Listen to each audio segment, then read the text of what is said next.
19h sur Al-Oula, ravi de vous retrouver pour cette nouvelle édition à la une ce soir. Maroc-Italie, un partenariat de longue date qui s'élargit. Les deux pays affichent leur volonté de hisser leurs relations historiques solides en partenariat stratégique et multidimensionnel. La voie est toute tracée pour entamer une nouvelle ère de coopération fructueuse sous une vision royale éclairée. Le ministre des Affaires étrangères de la coopération africaine et des Marocains résidant à l'étranger est en visite dans ce pays européen. CAN U23, le Maroc finaliste du tournoi continental. Les Lionceaux de l'Atlas s'imposent haut la main en demi-finale face à une équipe malienne coriace. Une victoire au synonyme de qualification pour les prochains JO de Paris. Retour sur cette brillante performance qui en rappelle l'exploit historique de la sélection nationale au mondial qatari. Puis nous poserons valise aux portes du Sahara marocain, Merzouga et ses étendues désertiques à perte de vue. Ces célèbres dunes pleines de charme révèlent bien d'autres richesses. Réputées pour leurs multiples vertus curatives, on y croise des touristes en plein bain de jouvence. Bonsoir. Rabat et Rome hissent à un niveau supérieur leur partenariat bilatéral. Les deux parties affichent une ambition commune, celle d'approfondir leurs relations de coopération stratégique. Sous une vision royale éclairée, le royaume aspire à de nouveaux horizons de partenariat avec cette puissance économique européenne et partenaire historique de longue date. Et c'est dans cette optique que s'inscrit la visite de Nasser Bourita, le ministre des Affaires étrangères, de la coopération africaine et des Marocains résidant à l'étranger à ce pays européen. Nasser Bourita qui s'est entretenu aujourd'hui à Rome avec le président de la Chambre des députés au Parlement italien, Lorenzo Fontana, ainsi que Giulio Terzi di Sant'Agata, le président de la Commission de l'Union européenne au Sénat italien. Les développements avec nos correspondants à Rome, Abdelmjid Lahlaoui, Abdrahim Filoul. Le commentaire est signé Nisrine Ausdar. Le Maroc et l'Italie, une amitié séculaire, des relations historiques et de partenariats stratégiques. Rabat et Rome sont plus que jamais déterminés à ouvrir la voie à de nouvelles coopérations et à travailler de concert pour relever les défis qui s'imposent. Et pour y parvenir, Nasser Bourita, ministre des Affaires étrangères, de la coopération africaine et des Marocains résidant à l'étranger, a eu aujourd'hui à Rome une série d'entretiens avec le président de la Chambre des députés au Parlement italien, ainsi qu'avec le président de la Commission de l'Union européenne au sein du Sénat italien. La relation bilatérale qui se développe de façon très positive à tous azimuts, de façon politique, les échanges politiques, la coopération sur des dossiers spécifiques, surtout de sécurité, dossiers économiques, les défis globaux, le climat, les échanges, la participation dans les organisations multilatérales dans lesquelles le Maroc et l'Italie coopèrent de façon très active. Si le Maroc et l'Italie sont pleinement conscients de la force et de la solidité de leur partenariat commercial, les deux parties ne cessent de redoubler d'efforts pour consolider aussi leur partenariat sur le plan politique. I guess that it's important to improve the exchange because Je pense qu'il est très important et même capital de renforcer la coopération bilatérale entre le Maroc et l'Italie. Le Maroc a d'énormes ressources naturelles et une grande expertise en matière d'énergie verte et de transition énergétique. Les perspectives d'avenir sont prometteuses entre Rabat et Rome. En tout cas, j'espère que toutes les opportunités qui s'offrent à nous seront bien saisies. enterprises, the companies to have joint venture and to invest from Italy to Morocco and vice versa. Il Marocco è un grande amico dell'Italia, un partner. Le Maroc est un très grand ami de l'Italie. Le royaume pèse de tout son poids dans la région méditerranéenne. Le Maroc joue également le rôle de leader en menant le dialogue politique sur plusieurs sujets très sensibles à l'échelle africaine. Pour ce qui est de la question du Sahara marocain, eh bien, nous considérons que l'initiative d'autonomie proposée par le Maroc est la solution idéale pour le règlement de ce différend selon la voie tracée par les Nations Unies. Le Maroc et l'Italie, des relations exemplaires, illustrées par des coopérations et des actions excellemment menées de part et d'autre. L'objectif est d'atteindre un modèle égal et vertueux de coopération et de croissance durable. Pour un éclairage plus approfondi sur les défis et les enjeux qui tracent la voie d'une coopération maroco-italienne renforcée, Abdelrahim Chabib, directeur exécutif de l'Académie diplomatique italienne à Vérone, nous rejoint en direct. Bonsoir Monsieur Chabib. Le Maroc et l'Italie, c'est une longue histoire d'amitié et des relations privilégiées historiques entre les deux pays. Une relation basée sur le respect mutuel et le sérieux grâce à la vision royale et le leadership historique dont jouit l'Italie en Méditerranée. Aujourd'hui, les deux pays s'attellent à hisser leurs relations à un palier supérieur dans des secteurs stratégiques. Bonsoir, merci. Merci à vous. Effectivement, cette rencontre aujourd'hui vise à renforcer et confirmer encore une fois le soutien italien aux efforts ambitieux et concrets mis en place grâce à la volonté et à la vision clairvoyante de Sa Majesté le roi Mohammed VI.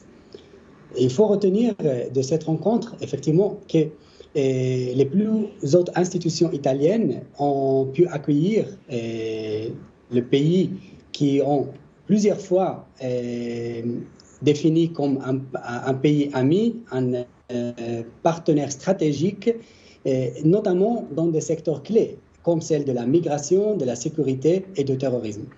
Et effectivement, cette rencontre arrive aujourd'hui après presque 4 ans, donc après que le ministre Di Maio a jeté les bases pour un partenariat stratégique multidimensionnel, comme proposé sous la leadership de Sa Majesté le Roi. Et l'Italie, effectivement, a non seulement pu rassurer le Maroc sur la qualité de ses relations, donc des relations séculaires, des relations de haut niveau et d'excellente qualité, mais aussi a vu jeter des bases pour un dialogue permanent et approfondi visant une concertation et coopération dans tous les secteurs d'intérêt commun. Entre autres, vous venez d'évoquer justement ces secteurs d'intérêt commun ou ces défis communs entre les deux pays. On parle de sécurité, de lutte antiterroriste, mobilité, migration. De quelle manière la coopération dans ces domaines est-elle appelée à se consolider ? Effectivement, l'Europe ne peut pas aboutir à ses objectifs sans un partenaire stratégique comme le Royaume. Ça a été défini plusieurs fois, ça a été remarqué non seulement par la République italienne, donc un pays avec un poids important dans le contexte bruxellois, mais ça a été effectivement redéfini et emphatisé plusieurs fois. Ce partenariat sur le secteur sécuritaire, effectivement, doit être l'instrument qui peut effectivement mettre l'exergue sur la leadership du Maroc et la stabilité du Maroc dans le contexte non seulement nord-africain et dans le bassin méditerranéen, mais aussi au niveau régional africain. Donc, on parle d'un pays qui a su démontrer stabilité, crédibilité et des efforts déployés très concrets et accélérés qui ne pourront pas qui retrouvé dans l'allié italienne toute effectivement le logement et effectivement aussi l'accueil et le soutien, non seulement du point de vue diplomatique, mais aussi au niveau concret. Justement, sous le leadership de Sa Majesté le Roi, le Royaume est bien ancré en Afrique, le continent et son prolongement naturel. Pour cela, une coopération tripartite Maroc, Italie, Afrique serait bénéfique de part et d'autre ? Oui, tout à fait. Et il faut retenir que cette rencontre aujourd'hui suit la rencontre d'hier que le ministre des Affaires étrangères et vice-premier ministre Tajani a fait avec les ambassadeurs accrédités en Italie, les ambassadeurs africains accrédités en Italie. Et c'est effectivement cet aspect qu'il faut mettre en premier plan. Le Maroc représente un partenaire stratégique en force de sa stabilité politique et de ses 56 accords de libre-échange en consolidant sa position en tant que port d'accès privilégié pour l'Afrique. Les positions politiques d'ailleurs donc de l'Italie et du Maroc sur les dossiers internationaux sont identiques. Donc, on parle de dossiers libyens. Donc, l'Italie a plusieurs fois évoqué et reconnu les efforts et l'important rôle crucial du Maroc dans l'affaire libyenne. Donc, un pays qui s'est posé comme médiateur afin de faciliter la paix en Libye, mais surtout sur les dossiers relatifs à la migration et à la lutte contre le terrorisme. Donc, encore une fois, un Maroc hub de relations diplomatiques, un point d'accès pour l'Afrique et à la fois un allié exceptionnel pour l'Europe pour intermédiaire. Cela a encore plus d'importance si on remarque la politique étrangère, ou mieux, la politique italienne vis-à-vis des pays africains. Comme elle a défini aussi le président Sergio Mattarella et juste hier, Antonio Tajani, ils ont bien défini que la politique italienne vis-à-vis de l'Afrique, ce n'est pas une politique européenne, c'est une politique de l'Afrique pour l'Afrique. Donc, un pays qui se pose en tant que partenaire allié sans devoir dicter quoi faire ou comment faire, mais un partenaire capable d'écouter et de se positionner au même niveau avec la contrepartie africaine.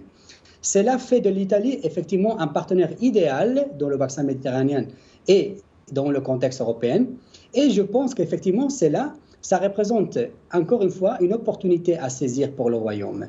Notamment, il faut identifier l'Italie comme un partenaire stratégique capable de relancer l'économie entre les deux pays, capable de pouvoir exploiter ce qui n'a pas été encore exploité. Je fais référence effectivement à l'importance d'établir encore plus un forum stratégique, un forum business qui puisse effectivement représenter une plateforme idéale pour le Maroc afin d'exposer tous ces achèvements dans le domaine de l'énergie renouvelable, de la mobilité énergétique, et non seulement dans le côté traditionnel comme la sécurité et le côté sociétal par rapport à la communauté marocaine résidant en Italie. Monsieur Abderrahmane Chabib, directeur exécutif de l'Académie diplomatique italienne à Vérone, merci pour tous ces éclairages. Baccalauréat, c'était aujourd'hui le premier jour d'examen pour les candidats admis à la session de rattrapage. Ils étaient quelques 189 000 lycéens à plancher ce matin sur les épreuves unifiées, toutes filières confondues. Après un mois de préparatifs acharnés, c'est une seconde chance tant attendue pour ces lycéens qui tenteront de décrocher le précieux sésame. Bonne chance! Le Maroc en finale de la CAN U23. Les Lionceaux de l'Atlas se sont imposés hier en demi-finale face au Mali. Une victoire à l'issue d'une séance de tir au but 4-3. Carton plein pour les poulains d'Aïssam Chraoui qui accèdent à la finale de cette compétition continentale et valident par la même occasion leur ticket aux Jeux Olympiques de Paris. Retour sur les temps forts du match avec Moukram Rabrit. Pour ce rendez-vous face au Mali, le coach de la sélection nationale a choisi d'aligner le même 11 de départ du match référence contre le Ghana, à l'exception de Riyad Chedi, titulaire contre le Congo, qui a remplacé Ayman El Ouefi. Confrontés à des Maliens ultra défensifs, les Lionceaux de l'Atlas ont débloqué la situation assez tôt, 14e minute, grâce à Zakaria Ouedé, qui, bien servi en profondeur par Seybari, sur le flanc droit, se trouve face à face avec le gardien de but et ouvre le score d'un tir puissant.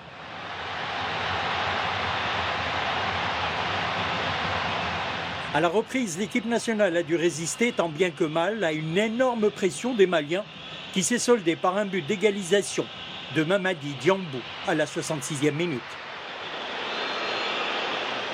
Visiblement affectée par cette égalisation, l'équipe du Maroc éprouvait énormément de difficultés à retrouver ses repères et à imposer son jeu. Les efforts des joueurs ont fini par donner leurs fruits à la 108e minute grâce à un but d'Amin El Ouazzani de la tête, score 2-1 en faveur du Maroc. Les Maliens remettent les pendules à l'heure par le biais de Issoufou Maïga à la 116e. La séance des tirs au but tourne finalement en faveur du Maroc, 4-3. La sélection marocaine U23 poinçonne son ticket pour la finale, synonyme de qualification pour les prochains Jeux olympiques. Les joueurs se sont bien battus face à une équipe malienne coriace pour enfin poinçonner leur ticket pour la finale de la CAN U23 de football. Synonyme de qualification pour les prochains Jeux olympiques. On a bien commencé le match et on a marqué un but. Nous avons commis quelques erreurs. Nous allons y remédier. L'essentiel, c'était la qualification. Maintenant, il faut bien récupérer pour la finale. Les lionceaux de l'Atlas, rappelons-le, ont pris l'avantage 2 fois, mais n'ont pas pu le préserver. Les explications de Issam Shrey. On a encore des jeunes joueurs de 19 ans qui manquent un peu cette expérience d'essayer de gérer ce score. Mais en même temps, je pense aussi que on doit rester un peu plus calme dans ces situations, essayer de gérer les scores. Mais comme j'ai dit, c'est les deux, ils vont ensemble. C'est l'expérience en même temps. C'est maintenant qu'ils prennent cette expérience, Inch'Allah, pour les prochains matchs, pour ne pas faire les mêmes erreurs. En finale, prévue samedi à Rabat, l'équipe du Maroc affrontera la sélection olympique égyptienne qui s'est qualifiée après sa victoire face à la Guinée 1-0, un adversaire coriace et tenant du titre. Pour l'Égypte, comme vous dites, c'est une nation qui a gagné beaucoup de fois, plusieurs fois, leur équipe A, mais aussi les équipes de jeunes. C'est en fait ceux qui ont gagné la dernière édition. Alors on a beaucoup de respect pour cette équipe forte qu'ils ont beaucoup d'automatisme parce qu'ils jouent longtemps ensemble. La plupart des joueurs jouent en Égypte, alors ça leur facilite pour avoir plus de temps ensemble. Alors ça, c'est quelque chose qui est favorable pour eux. On va être prêts, Inch'Allah, pour la finale. On doit récupérer maintenant, c'est le plus important, récupérer comme on a joué 120 minutes.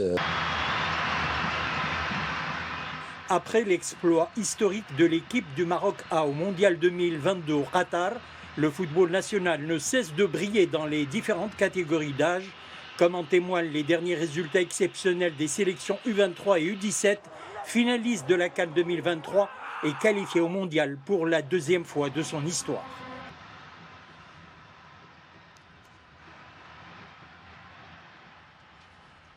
Rachid Loustek, cadre national du football, est notre invité plateau ce soir. Monsieur Loustek, bonsoir. Bonsoir, ravi d'être parmi vous pour partager cette émotion positive et cet bel exploit. Merci à vous d'être parmi nous. Alors, Monsieur Loustek, le 11 national était vaillant et résilient tout au long de la compétition. Les lionceaux n'ont pas flanché pour aller jusqu'au bout de leurs rêves, avec dans le viseur le sacre africain. Est-ce qu'on peut dire que le Maroc a toutes ses chances pour être champion d'Afrique de la catégorie, sachant quand même qu'on a beaucoup souffert hier face aux Maliens?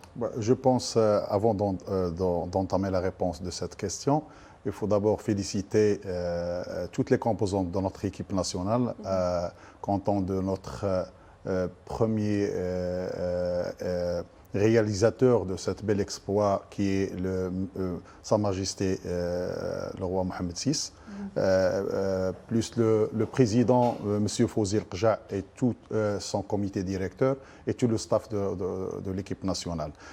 Concernant la qualification aux Jeux Olympiques à Paris 2024, je pense que cet exploit qui a été mérité, c'est un travail de longue haleine. Je pense que l'entame du match, on a fait un bon entame du match. On a dominé durant toutes les 30 minutes. On a réalisé un but extraordinaire par la montée du latéral Wahidi, qui a donné au côté offensif un soutien positif. Aussi Khannous et Azzouzi. Sans oublier Bkraoui et Zelzouli et Sebari qui ont réalisé un rendement qui était positif en faveur du collectif national. Mais il y a une petite erreur qui a été faite lors du match. Je pense qu'il y avait plus de confiance. On a joué trop latéral, trop derrière, qui a donné un peu de chance pour l'équipe malienne qui a su revenir en confiance et qui a égalisé. Mais je pense que grâce au beau coaching du coach Shar'i et son staff, ils ont fait des changements qui étaient positifs. Nous avons remonté le score. Une deuxième fois, les Maliens, ils ont cru et ils ont tenu jusqu'au bout. Mais je pense que les objectifs qui ont été fixés auparavant, ils ont été respectés. Je pense que malgré cette difficulté, je pense que les acteurs qui étaient les joueurs, ils ont cru, ils ont essayé de revenir et remonter cette concentration et cette confiance. Et nous avons vu que durant les pénaltys, les joueurs étaient calmes, étaient zen. Ils ont tiré des pénaltys comme des joueurs professionnels de haut niveau. Et je pense que nous avons toutes les chances pour gagner cette CAN. Malgré que l'adversaire, cette fois-ci, c'est un adversaire connu, c'est un adversaire qui a déjà remporté cette CAN U23. C'est le tenant du titre. Mais je pense que notre équipe nationale, il a acquis assez d'expérience grâce à ces 4 matchs. Je pense que le coach national qui a su gérer cette émotion, gérer le stress et la pression, parce que on doit féliciter, encourager ces jeunes joueurs. Ils sont en train d'acquérir une nouvelle expérience, surtout au niveau continental. Monsieur Loustek, le Maroc en finale de la CAN U23 et au JO de Paris. Est-ce une nouvelle consécration du rayonnement du football national à l'échelle continentale et mondiale? Je pense que c'est le fruit de la stratégie technique qui a été tracée et fixée par le président Fawzi El-Kja et son staff. Et sans oublier la direction technique et à leur tête M. Fethi Jamel, qui est le directeur technique belge, qui ont tracé cette stratégie. Je pense que c'est des fruits, c'est des résultats qui n'ont pas été au hasard. C'est un travail qui a été fixé et tracé à long terme. Je pense que les cadres nationaux toujours, ils sont présents pour réaliser cette stratégie. Donc, je pense que le programme qui a été fait, il a été respecté. C'est un bon début. On a vécu avec les U17, on a vécu avec les Lions de l'Atlas, l'exploit de Qatar. Et il y a aussi, sans oublier, le futsal avec Hicham Dguig, des cadres nationaux. Et le football féminin aussi, qui sont qualifiés à la Coupe du Monde. Je pense que c'est les fruits d'un travail. On est dans la bonne voie. Inch'Allah, on va reporter cette CAN pour enrichir le palmarès de l'équipe nationale. Alors cette dynamique positive que connaît justement le football national est avant tout l'illustration de la haute sollicitude dont Sa Majesté le Roi ne cesse d'entourer le secteur du sport en général et le football de manière particulière. On parle d'investissement dans les infrastructures, mais également dans la promotion de l'élément humain à travers notamment l'Académie Mohamed VI de football qui continue de former des talents de très grande qualité, de haut calibre. Quel regard portez-vous sur cette dynamique, monsieur? Exactement. Je pense que la planification d'une stratégie ou d'une politique, toujours ça se fait à long terme. Je pense que notre cher roi, que Dieu le glorifie, il a planifié une feuille de route grâce à la lettre qui a été adressée au Askherat.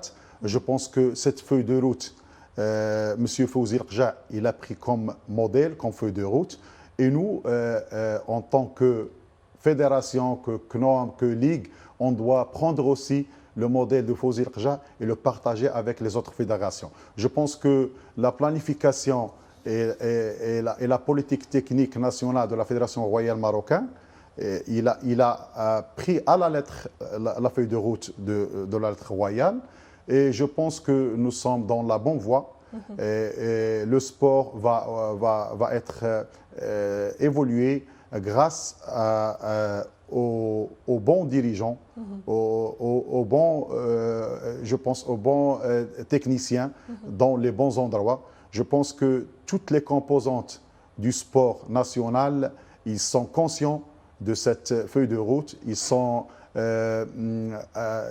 prêts pour collaborer et pour coopérer à rehausser notre football national et surtout prendre comme modèle, que je dis, le football national et la Fédération royale marocaine de football. Merci, monsieur Rachid Loustek, cadre national de football. Merci pour tous ces éclairages.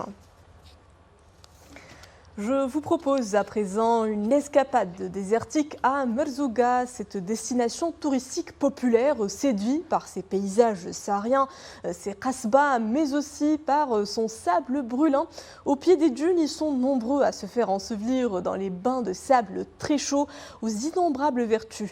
La sablothérapie, une pratique ancestrale qui fait les beaux jours de l'activité touristique dans la région. Nisrina Ozdar.